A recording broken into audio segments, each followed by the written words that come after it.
ABC 10 News at 5 starts right now. ABC 10 News at 5 starts now. One day after the election, and the fate of the presidency is still hanging in the balance. Good evening, I'm Lindsay Pena. And I'm Steve Atkinson. Earlier today, Joe Biden addressed supporters expressing confidence, while President Trump's campaign filed lawsuits laying the groundwork for contesting the outcome of the election. Here's where the vote count stands right now. Joe Biden does hold that slim lead and is just 17 Electoral College votes away from the magic number of 270. But crucial battleground states have yet to finish their counting. In a moment, we are going to track the votes state by state in battleground states as well. But let's begin with ABC's Andrew Dimber. And tonight, the president is back at the White House, huddled with aides, ready for a fight, filing a lawsuit in Michigan, joining another lawsuit in Pennsylvania, and demanding a recount in Wisconsin. All the while, votes are still being counted.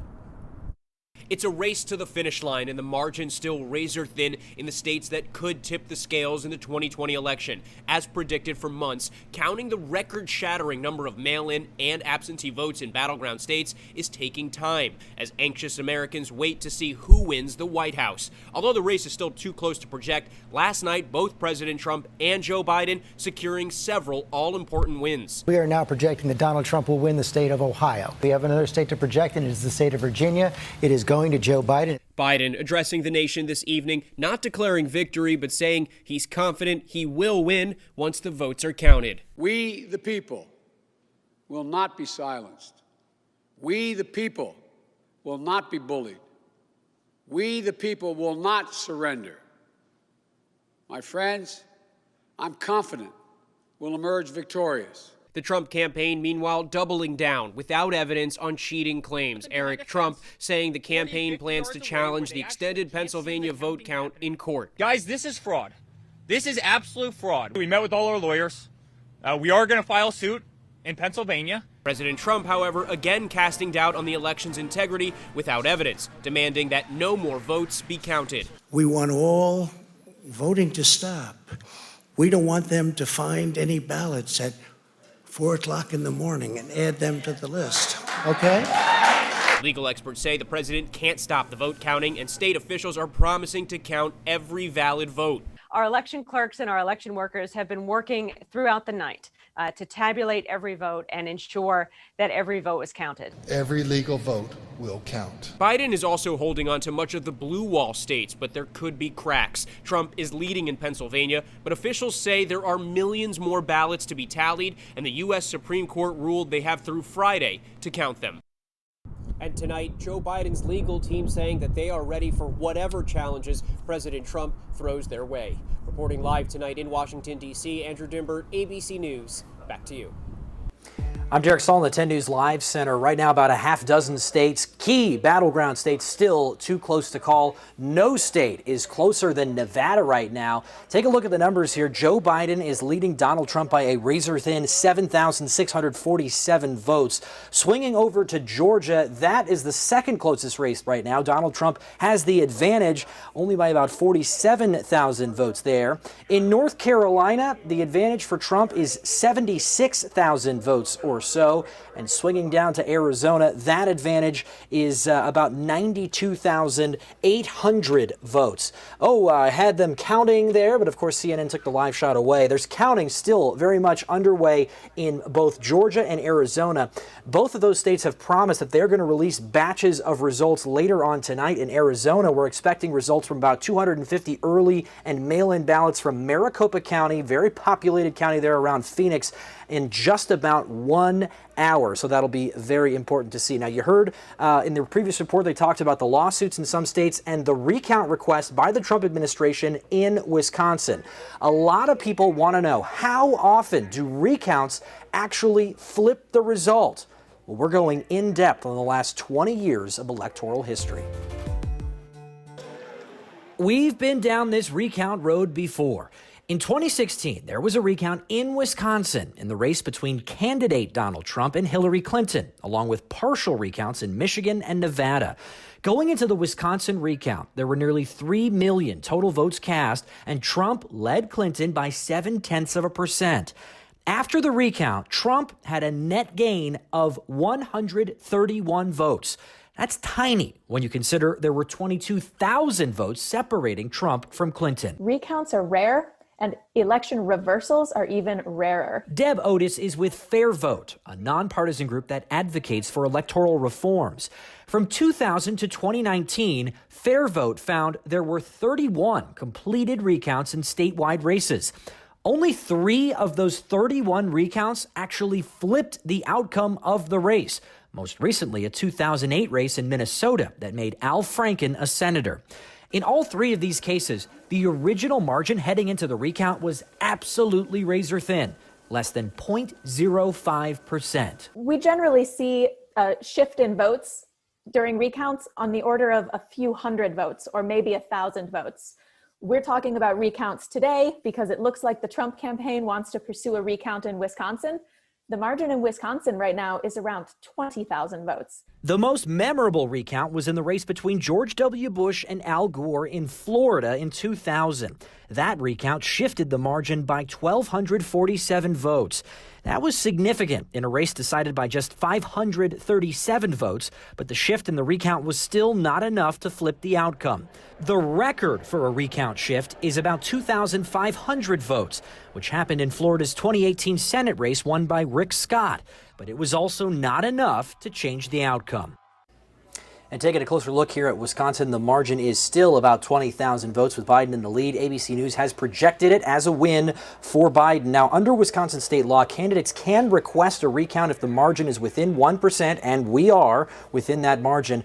Election officials would have 13 days to complete a recount. Campaigns can also request recounts in Nevada, let's say, and Michigan, let's say, without regard to the margin, but they do have to pay for it themselves. Derek Stahl, ABC 10 News. Derek, thank you. We are still waiting for several local races to be decided, including the race for mayor of San Diego, which is between Democrat Todd Gloria and Barbara Bree. Here are the latest numbers. Gloria holds a lead, but again, there are still more votes left to be counted. Our ABC 10 News reporter Mimi Alcala is joining us live from the Registrar of Voters, and maybe we still don't know the final results of this race. We don't, Steve, and the Registrar of Voters, Michael Vu, tells me we won't be getting those updated local election results until tomorrow. But Todd Gloria says he is feeling optimistic, while Barbara Bree says this race is not over. Every vote should be counted. While election results trickled in Tuesday night and we heard from both candidates, we are still waiting to find out who will be the next mayor of San Diego. We're happy to wait. But the trend line is pretty obvious. Early results show Assemblymember Todd Gloria taking the lead over City Councilwoman Barbara Bree. But Bree says she's not backing down. She declined an interview Wednesday, but sent us a statement saying in part, "We know from our experience in the primary, when we were way behind on election night, that it's not over until it's over. And there are still a lot of ballots to count. So I will reserve judgment while the remaining ballots are counted." We're willing to be patient while the Registrar of Voters counts every ballot. But at the end of the day, we are extremely optimistic that I'll be the next mayor of San Diego. Both Bree and Gloria are Democrats and have similar views on issues like police reform, racial equality, and climate change. Bree wants to bring more high-tech jobs to San Diego and create an economy that's not so dependent on tourism. Gloria says his top priorities include addressing our homelessness crisis, housing affordability issues, and road repairs. He spoke with us outside of his campaign headquarters Wednesday and shared what his first 60 days would look like in office if elected. We're going to find ourselves in an unprecedented time, dealing with a public health pandemic, an economic recession, a host of crises all at once. And so my first focus is going to be on assembling the best team of professionals that I can find to help me govern the city, an administration that's as diverse as the city we're seeking to lead, and to make sure that we're collaborating with the city council so that we're not at odds. So we should be getting those updated local results sometime after 5 p.m. tomorrow. Of course, we are watching this very closely and we will keep you updated. For now, we're live in Kearney Mesa. Mimi Alcala, ABC 10 News. Thank you, Mimi. For the first time in decades, the majority on the San Diego County Board of Supervisors looks to be flipping from red to blue. It all came down to the wild card District 3, which pit Republican incumbent Kristen Gaspar against Tara Lawson-Raymer. Here are those latest numbers, 60% to 40% right now. And even though there are still votes left to count, all signs point to a win for the Democrats. our candidate for San Diego County Board of Supervisors. Tara Lawson-Remer was all smiles Tuesday night addressing the San Diego Democratic Party on Zoom. She spoke with ABC 10 later in the evening about the early results showing her leading incumbent Kristen Gaspar for the District 3 Board of Supervisors seat by roughly 20 points. I am so hopeful about the future of San Diego. I think we have so many people in our county who are ready for us to do the right thing, to protect our environment, to protect our climate, to protect our beaches and our coastlines, to protect working families, to make sure that we have affordable housing for the young generation. As of Wednesday afternoon, there were still hundreds of thousands of ballots left to count, although it's unclear how many of those will factor into the race. If Lawson-Remer wins, the balance of power on the board would shift from Republican to Democrat. I asked what she would say to voters who didn't cast a ballot for her. I am really excited to be a supervisor for everyone. It doesn't matter if you voted for me or for my opponent. I'm there for you. Call me anytime. Email me if you can't find my number, which is everywhere. But if you can't find, email me and I'll call you back. As for the other two seats, District 1 and 2, there is also no declared winner yet. Steve Voss and Joel Anderson are virtually tied 50% to 49. And in District 1, Nora Vargas leads Ben Hueso 54 to 45%. But in that race, both are Democrats. As it stands now, this would be the new breakdown of the board. 3 Democrats, 2 Republicans.